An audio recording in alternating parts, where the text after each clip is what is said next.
Hello everybody, once again welcome to my channel Tapasya the Learning Junction.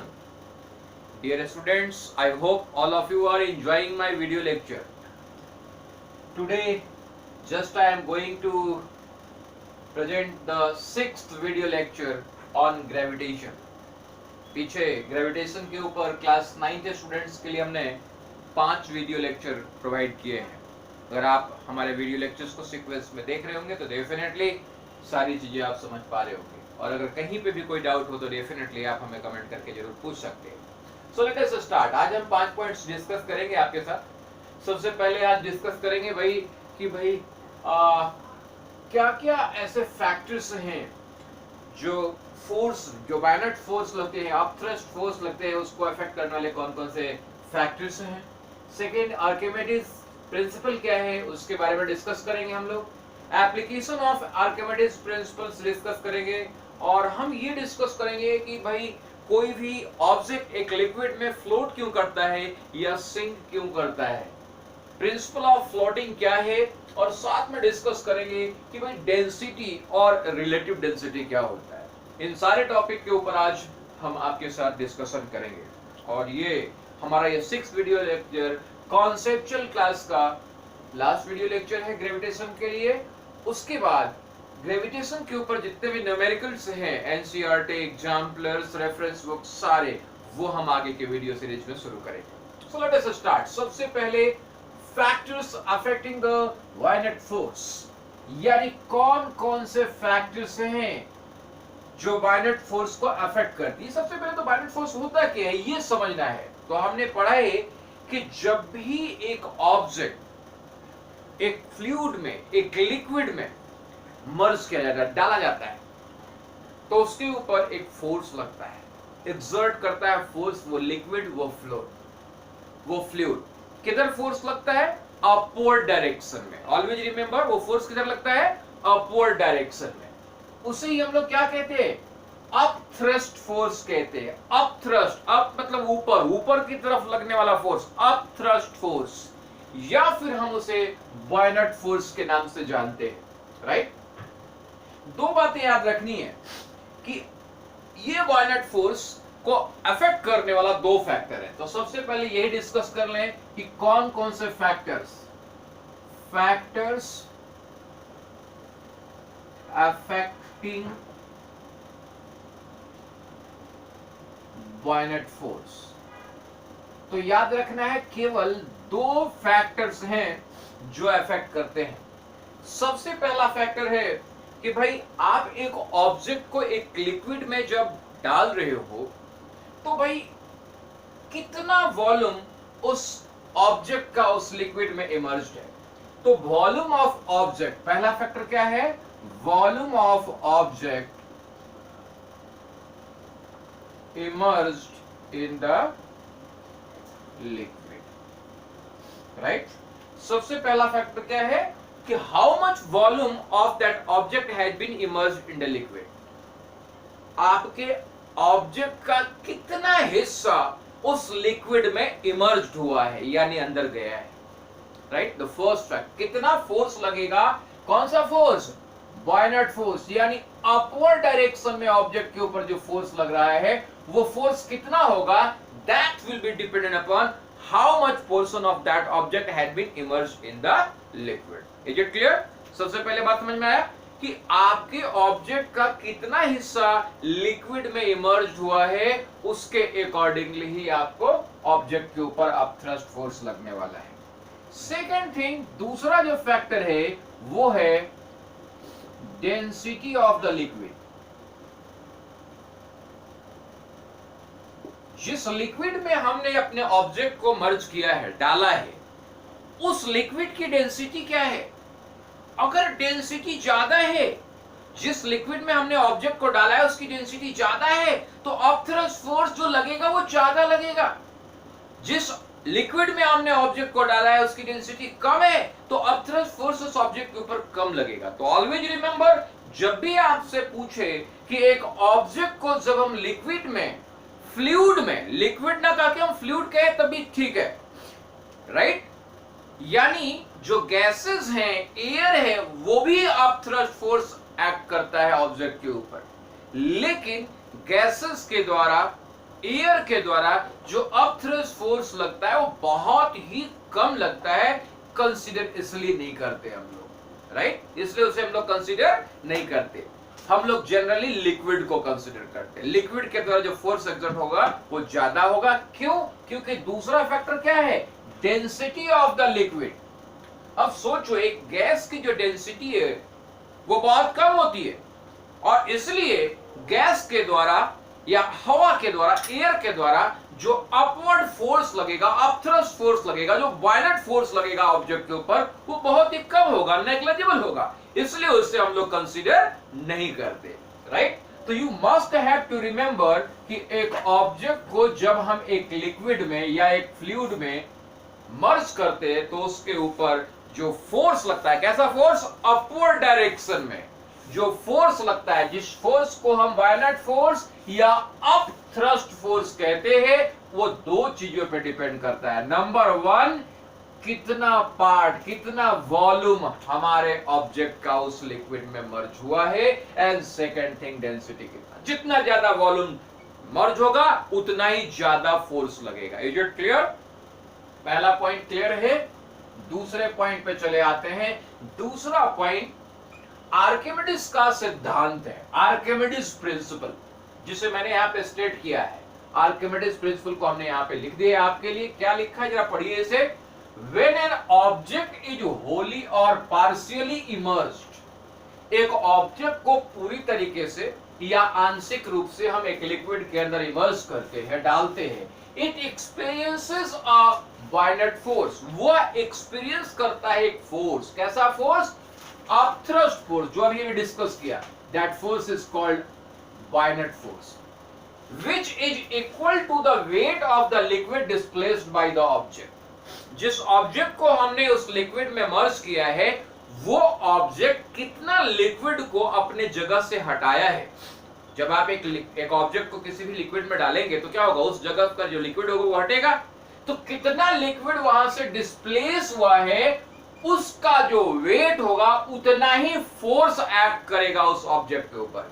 यानी suppose करो ये एक पानी का टब ले ले, इसमें पानी भरा हुआ है मान लो एग्जांपल के तौर पे, और इसमें हम लोग एक बॉटल या कुछ भी डालते हैं। इतना हिस्सा मान लो इसने डाला है, इतना हिस्सा इसके अंदर मर्ज हुआ है, ये हिस्सा पानी के अंदर। तो इतना ही वॉल्यूम पानी का यहां से हटा है, तो इतने वॉल्यूम का पानी का जो वेट होगा उतना ही फोर्स इस ऑब्जेक्ट के ऊपर अपवर्ड डायरेक्शन में लगेगा।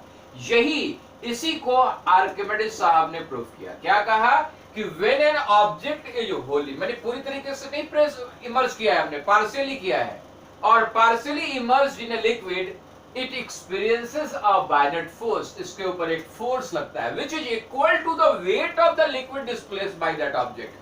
उस ऑब्जेक्ट के द्वारा जितना लिक्विड डिस्प्लेस किया जाएगा उसके बराबर होता है। यानी आपके पास फॉर्मूला है कि violent force acting on a object is equal to weight of the liquid displaced by the object. यही कारण है कि यहाँ पे factors of affecting the violent force में हमने दो पॉइंट लिए।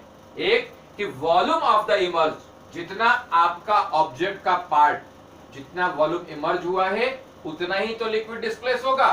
तो पहला फैक्टर क्या है कि कितना वॉल्यूम इमर्ज हुआ है। दूसरा डेंसिटी, क्योंकि जितना वेट होगा हमारे लिक्विड का, वेट कैसे होगा? डेंसिटी ज्यादा होगा तो वेट ज्यादा होगा। तो भाई जितना वॉल्यूम डिस्प्लेस हुआ है उसका वेट जितना होगा उतना ही फोर्स लगेगा। तो डेंसिटी ज्यादा तो फोर्स ज्यादा। यही कारण है कि दो फैक्टर्स। तो आर्किमिडीज प्रिंसिपल क्या कहता है? आर्किमिडीज का सिद्धांत क्या कहता है? कहता है कि जब एक ऑब्जेक्ट को एक लिक्विड में हम लोग डुबोते हैं, चाहे मर्जी पूरी तरीके से चाहे मर्जी पार्शियली, उसके ऊपर फोर्स लगता है। कैसा फोर्स? अपथ्रस्ट फोर्स, ऊपर के डायरेक्शन में फोर्स, राइट, जिसे वायलेंट फोर्स कहते हैं। अब वो फोर्स कितना होगा ये बताया आर्किमिडीज साहब ने। क्या कहा उन्होंने? कहा कि जितना लिक्विड, उस ऑब्जेक्ट को जब आप मर्ज कर रहे हो पानी के अंदर या किसी और लिक्विड के अंदर, तो जितना वहां से पानी हटा है, जितना वॉल्यूम पानी हटा है, एग्जैक्टली उतने ही लिक्विड के वेट के बराबर का फोर्स उस ऑब्जेक्ट के ऊपर एक्सर्ट होगा अपवर्ड डायरेक्शन में। Is it clear? तो आई होप आर्किमिडीज का सिद्धांत समझ में आया होगा आपको। अब इस सिद्धांत का हमारे रियल लाइफ में यूटिलाइजेशन क्या है, जरा ये समझे। इसे मिटा रहा हूं मैं। रियल लाइफ में क्या यूटिलाइजेशन है आर्किमिडीज के सिद्धांत का, जरा ये समझे। सबसे पहले आर्किमिडीज के सिद्धांत का सबसे पहला यूटिलाइजेशन, यानी हम तीसरा पॉइंट डिस्कस करने जा रहे हैं, एप्लीकेशन ऑफ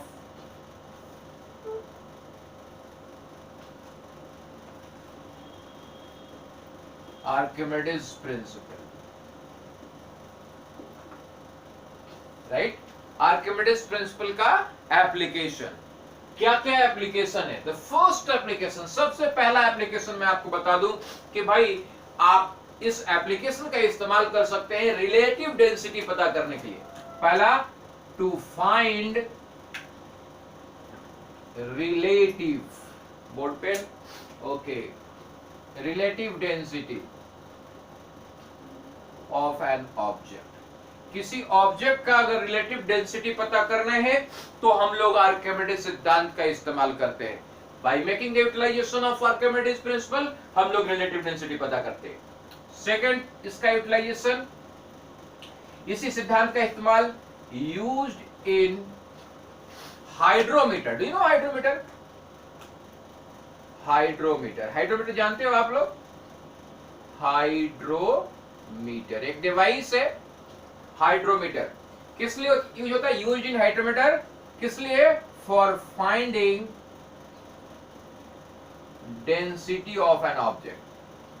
किसी ऑब्जेक्ट की डेंसिटी पता करने के लिए इसका इस्तेमाल किया जाता है। राइट, तो फर्स्ट थिंग किसके लिए? रिलेटिव डेंसिटी पता करने के लिए हम लोग आर्किमिडीज सिद्धांत इस्तेमाल करते हैं। दूसरा, हाइड्रोमीटर में, हाइड्रोमीटर क्या होता है? हाइड्रोमीटर एक डिवाइस है, किस लिए? To find the density of a object. Right, तीसरा यूटिलाइजेशन, तीसरा, लैक्टोमीटर जानते हो? Used in lactometer. लैक्टोमीटर क्या होता है? लैक्टो, दूध की प्योरिटी मापने के लिए एक यंत्र होता है। राइट, तो दूध की प्योरिटी मापने के लिए जो इस्तेमाल किया जाता है हमारा डिवाइस लैक्टोमीटर, वो भी किस पे आधारित है? वो भी आर्किमिडीज सिद्धांत पे ही आधारित है। राइट, फोर्थ, चौथा यूटिलाइजेशन, बड़े बड़े शिप डिजाइन किए जाते। भाई सोचो, इतना भारी शिप, इतने बड़े बड़े सबमरीन्स पानी में डूबते नहीं है। सबमरीन पनडुब्बी, जब इसके अंदर हम चाहते हैं कि पानी के अंदर छुप जाता है, डूब जाता है। जब चाहता है कि बाहर निकल जाए, कैसे? वो सारी डिजाइनिंग आर्किमिडीज सिद्धांत पे इस्तेमाल आधारित है। यानी डिजाइनिंग में, डिजाइनिंग ऑफ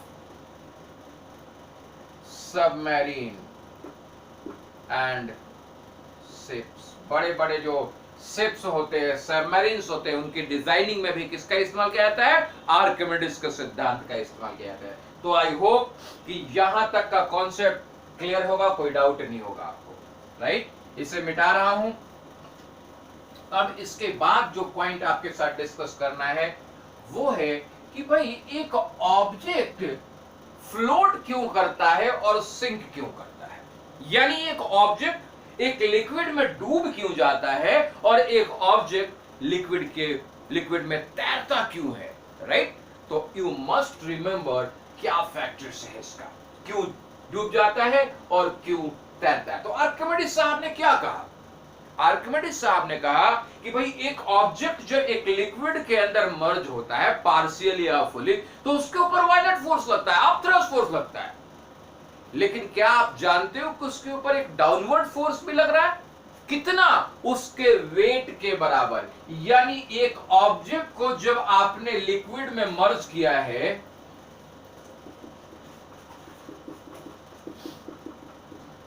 तो एक फोर्स जो इसका वेट है, वेट किस डायरेक्शन में लग रहा है? जितना इस ऑब्जेक्ट का वेट है वो डाउनवर्ड डायरेक्शन में लग रहा है। और दूसरा, जितना लिक्विड इस वॉल्यूम, ये जो वॉल्यूम देख रहे हैं आप, इतना मर्ज हुआ है इसके अंदर, तो इतना जो लिक्विड डिस्प्लेस हुआ है उसके वेट के बराबर अप थ्रस्ट फोर्स लग रहा है, जिसे आप क्या कहते हैं, बॉयनेट फोर्स कहते हैं, राइट, या अप थ्रस्ट फोर्स कहते हैं, अप थ्रस्ट फोर्स। तो दो फोर्सेस काम कर रहे हैं, एक अपवर्ड डायरेक्शन में और एक डाउनवर्ड डायरेक्शन, राइट, एक अपवर्ड डायरेक्शन में, एक डाउनवर्ड डायरेक्शन में। ऑलवेज रिमेंबर, जो वेट ऑफ द ऑब्जेक्ट है, वेट ऑफ द ऑब्जेक्ट अगर बॉयनेट फोर्स से ज्यादा है, यानी जो अपवर्ड फोर्स लग रहा है उससे डाउनवर्ड फोर्स ज्यादा है, तो क्या होगा, ऑब्जेक्ट सिंक कर जाएगा। भाई ऊपर जाने के लिए जो ताकत लगा रहे हो उससे ज्यादा ताकत नीचे जाने के लिए लगा रहे हो, तो ऑब्जेक्ट नीचे जाएगा ना। तो यू मस्ट रिमेंबर, जब भी एक ऑब्जेक्ट किसी लिक्विड में मर्ज किया जाता है उसके ऊपर कितने फोर्स लगते हैं, दो फोर्स लगते हैं। एक फोर्स डाउनवर्ड डायरेक्शन में, कौन सा, वेट, राइट, और दूसरा फोर्स अपवर्ड डायरेक्शन में, अपथ्रस्ट फोर्स और बायनेट फोर्स, राइट। कितना होगा यह अपवर्ड फोर्स, जितना लिक्विड डिस्प्लेस होगा उस ऑब्जेक्ट को उस लिक्विड में मर्ज करने की वजह से। अगर ये अपवर्ड फोर्स ज्यादा है, डाउनवर्ड फोर्स कम है, यानी बायनेट फोर्स ज्यादा है और वेट कम है, तो ऑब्जेक्ट फ्लोट करेगा। क्या होगा, ऑब्जेक्ट फ्लोट करेगा, लिक्विड के ऊपर आ जाएगा ऑब्जेक्ट और वो फ्लोट करेगा। ऑलवेज रिमेंबर, अगर डाउनवर्ड फोर्स यानी वेट ज्यादा है और बायनेट फोर्स कम है, तो ऑब्जेक्ट जो है सिंक कर जाएगा, डूब जाएगा, जाकर के सतह पर बैठ जाएगा। और अगर बायनेट फोर्स और वेट इक्वल है, तब क्या होगा, लिक्विड के अंदर ये फ्लोट करेगा, लिक्विड के अंदर मर्ज हो जाएगा और फ्लोट करेगा, तैरता रहेगा, राइट।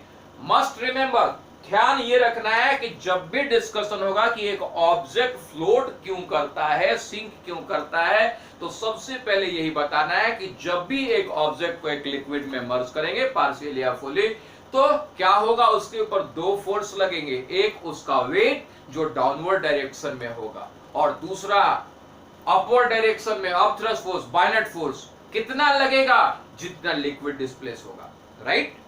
क्लियर है ये बात।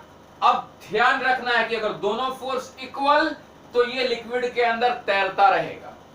अगर बायनेट फोर्स ज्यादा और वेट कम, तो ऑब्जेक्ट ऊपर आ जाएगा और ऊपर में फ्लोट करेगा, तैरेगा। अगर वेट ज्यादा और बायनेट फोर्स कम, तो ये क्या हो जाएगा, सिंक कर जाएगा। क्लियर है। अब एक बात और मैं बता दूं डेंसिटी के ऊपर। यहां पे फैक्टर बताया था कि डेंसिटी पे डिपेंड करता है कि अपवर्ड फोर्स कितना लगेगा। तो ऑलवेज रिमेंबर, जिस ऑब्जेक्ट को आप लिक्विड में मर्ज कर रहे हो, अगर उस लिक्विड की डेंसिटी ऑब्जेक्ट की डेंसिटी से ज्यादा है तो फ्लोट करेगा। पहला नोट कर लेना, नोट कर लेना अच्छे से कि अगर लिक्विड की डेंसिटी ऑब्जेक्ट के डेंसिटी से ज्यादा है तो क्या करेगा, फ्लोट करेगा। लिक्विड की डेंसिटी कम है, ऑब्जेक्ट की डेंसिटी ज्यादा है, तो सिंक कर जाएगा। डेंसिटी क्या है अभी समझाऊंगा, लेकिन अभी इतना दिमाग में बिठा लो कि अगर ऑब्जेक्ट की डेंसिटी मतलब ये समझ लो कि भारी है, ऑब्जेक्ट की डेंसिटी ज्यादा है, लिक्विड की डेंसिटी कम है, तो क्या हो जाएगा, सिंक कर जाएगा, डूब जाएगा, राइट। ऑब्जेक्ट की डेंसिटी कम है, लिक्विड की डेंसिटी ज्यादा है, तो क्या होगा, फ्लोट करेगा। बोला सर दोनों का डेंसिटी बराबर है तो लिक्विड के अंदर फ्लोट, राइट। क्लियर है, ये बात समझ में आई। तो समझ में आ गया कि व्हाई ऑब्जेक्ट फ्लोट और सिंक इन ए लिक्विड। अब जरा एक छोटा सा पॉइंट है, डिस्कस कर ले। क्या है पॉइंट, है कि भाई एक ऑब्जेक्ट के लिक्विड में फ्लोट करने का सिद्धांत क्या है। तो सिद्धांत तो समझ में आ गया होगा, इसी से कंक्लूड कर सकते हैं आप। क्या कंक्लूड कर सकते हैं कि भाई an object will float in a liquid. एक ऑब्जेक्ट जो है लिक्विड में फ्लोट करेगा कब, if the weight of the object is equal to the weight of the liquid displaced by. बायनेट साहब तो ये कहा था कि भाई जितना ऑब्जेक्ट का पार्ट उसके अंदर डूबा है, जितना लिक्विड डिस्प्लेस हुआ है, उसी के वेट के बराबर बायनेट फोर्स लगेगा।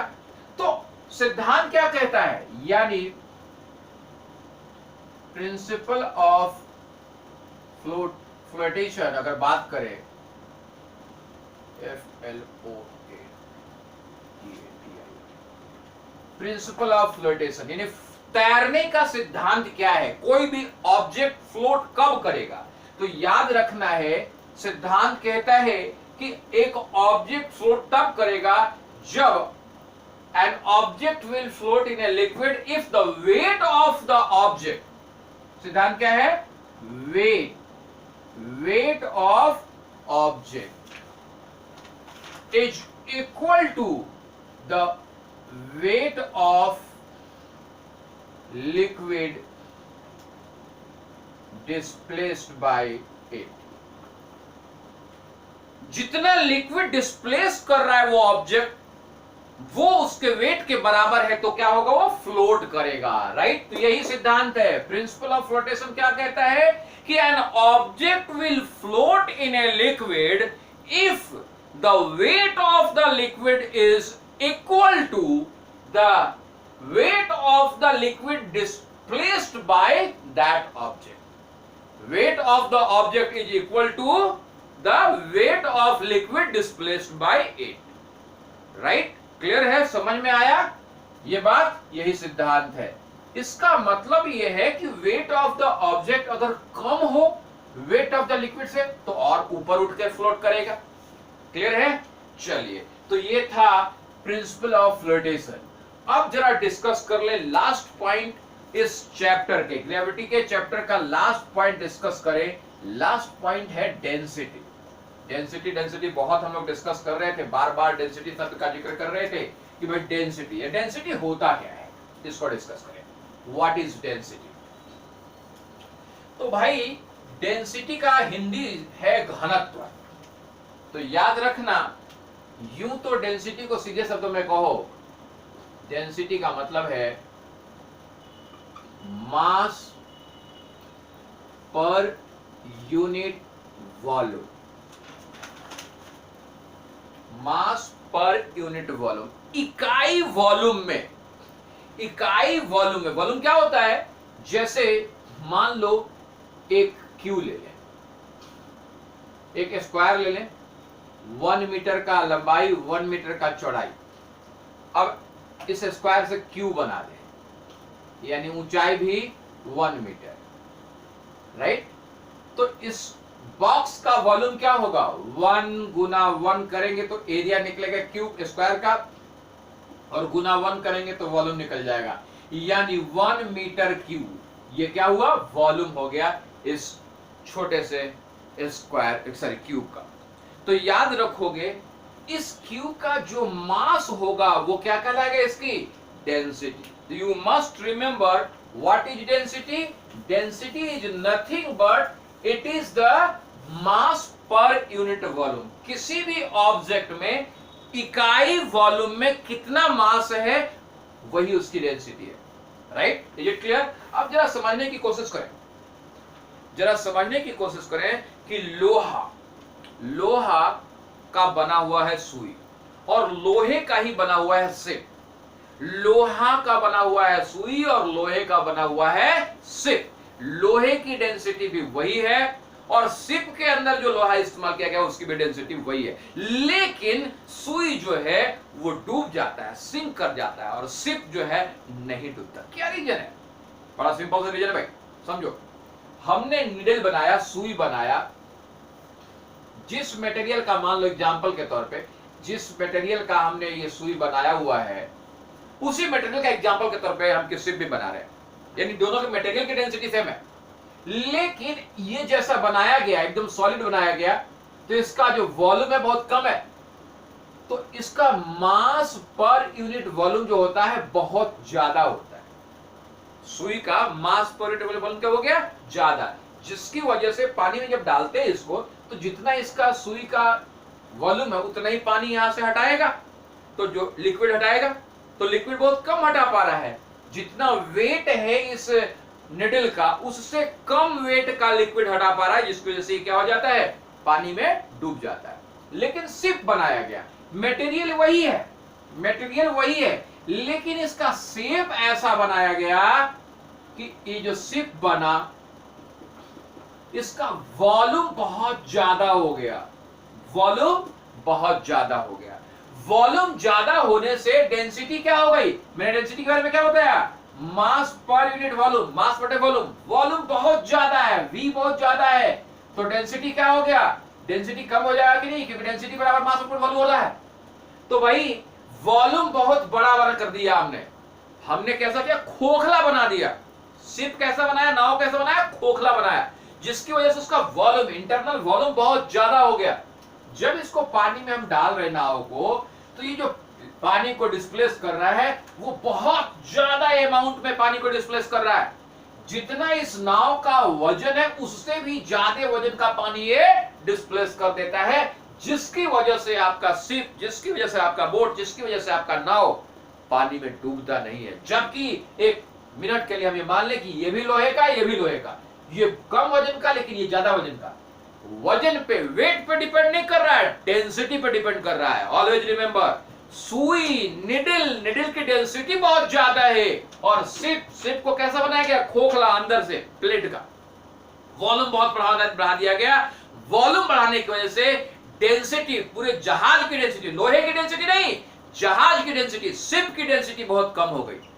डेंसिटी कम हो गई, पानी से भी कम हो गई शिप की डेंसिटी, जिसकी वजह से वो उसके ऊपर क्या कर रहा है, फ्लोट कर रहा है। तो डेंसिटी के बारे में याद रखिए कि डेंसिटी क्या होता है, मास पर यूनिट वॉल्यूम, राइट। मतलब अगर हम मास की इकाई की बात करें तो मास की इकाई क्या होती है, केजी, ऐसा यूनिट ले लें, और वॉल्यूम की इकाई मीटर क्यूब। तो याद रखोगे डेंसिटी की यूनिट क्या होती है, यूनिट ऑफ डेंसिटी क्या होगा, केजी पर मीटर क्यूब, या इसको लिख सकते हैं ऐसे, केजी मीटर के ऊपर पावर 3, केजी पर मीटर क्यूब। और भी यूनिट्स है, लेकिन ये जो यूनिट है हमारा कैसा यूनिट है, ऐसा यूनिट है।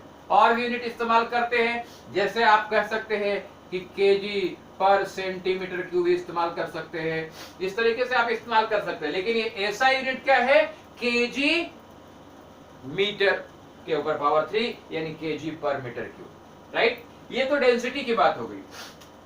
तो डेंसिटी बराबर क्या होगा, डेंसिटी बराबर होगा, अगर डेंसिटी निकालना है किसी चीज का, तो ऑब्जेक्ट का mass of the object, mass of the object by volume of the object, यही निकलेगा, याद रखना। डेंसिटी बराबर mass of the object by volume of the object. अब डिस्कस कर ले रिलेटिव डेंसिटी के बारे में कि व्हाट इज रिलेटिव डेंसिटी। तो ध्यान रखें, रिलेटिव डेंसिटी क्या होता है, तो रिलेटिव डेंसिटी समझ लें, relative density, density of object, density of object by density of same volume of water। यानी एक ऑब्जेक्ट की डेंसिटी और उतने ही वॉल्यूम वाटर की डेंसिटी का जो रेशियो है वो कहलाता है रिलेटिव डेंसिटी, राइट। अब डेंसिटी ऑफ ऑब्जेक्ट क्या होता है, मैंने बताया था आपको कि mass of object upon volume of object, volume of object upon mass of water of same volume upon volume of water. चूंकि वॉल्यूम ऑफ ऑब्जेक्ट और वॉल्यूम ऑफ वाटर सेम रखना है, तो जरा देखो क्या हो जाएगा, मास ऑफ ऑब्जेक्ट बटे वॉल्यूम ऑफ ऑब्जेक्ट। अब ये डिवीजन में है तो ये साइन बदल दिया, मल्टीप्लिकेशन ऊपर चल गया, volume of water by mass of water. ध्यान रखो, जितना वॉल्यूम हमारे ऑब्जेक्ट का था उतना ही वॉल्यूम वाटर का है, तो ये कैंसिल हो जाएगा, तो बच क्या गया, mass of object upon mass of same volume of water, relative density बराबर। तो रिलेटिव डेंसिटी बराबर क्या होगा? रिलेटिव डेंसिटी बराबर होगा mass of the object by mass of the same volume of water. Is it clear? बात समझ में आई आपको? इसका कोई यूनिट नहीं होगा, नो यूनिट। क्यों? क्योंकि ये दो डेंसिटी का क्या है? रेशियो है, तो दोनों कट जाएंगे। मास per unit mass per unit volume, मास पर यूनिट वॉल्यूम क्या हो जाएगा? कट जाएगा। क्योंकि वाटर का भी डेंसिटी का यूनिट क्या होगा? केजी पर मीटर क्यूब, और ऑब्जेक्ट का भी केजी पर मीटर क्यूब, दोनों कट जाएंगे। तो इसलिए रिलेटिव डेंसिटी का कोई यूनिट नहीं होता, याद रखिएगा। राइट? तो ये ग्रेविटेशन चैप्टर का ये लास्ट कॉन्सेप्ट था। अब हम लोग अगले वीडियो से शुरू करेंगे न्यूमेरिकल प्रॉब्लम्स, एनसीईआरटी के न्यूमेरिकल प्रॉब्लम्स, एग्जाम्पलर के न्यूमेरिकल प्रॉब्लम्स रेफरेंस बुक से। राइट? तब तक के लिए आप हमारे सारे वीडियोस जो आपके क्लास 9th के लिए हमने बनाए हैं 3 चैप्टर्स के, वो सारे वीडियोस देखते रहिए। कहीं पे भी कोई डाउट हो तो आप हमसे पूछ सकते हैं। मैंने फिर से आपसे यही कहना चाहूंगा कि अगर हमारे चैनल के साथ बने हुए हैं तो कभी भी आपको और कहीं जाने की जरूरत नहीं पड़ेगी, क्योंकि हर एक चीज का सॉल्यूशन हम यहाँ पे आपके लिए प्रोवाइड करेंगे। तो आप आज यहीं तक रखते हैं हम लोग। अगर आपने चैनल को अभी तक सब्सक्राइब नहीं किया है तो जरूर सब्सक्राइब कर लें और बेल आइकन भी जरूर प्रेस कर दें, ताकि हर नए वीडियो का अपडेट आपके पास पहुंच जाए। आज के लिए इतना ही। जय हिंद, जय भारत।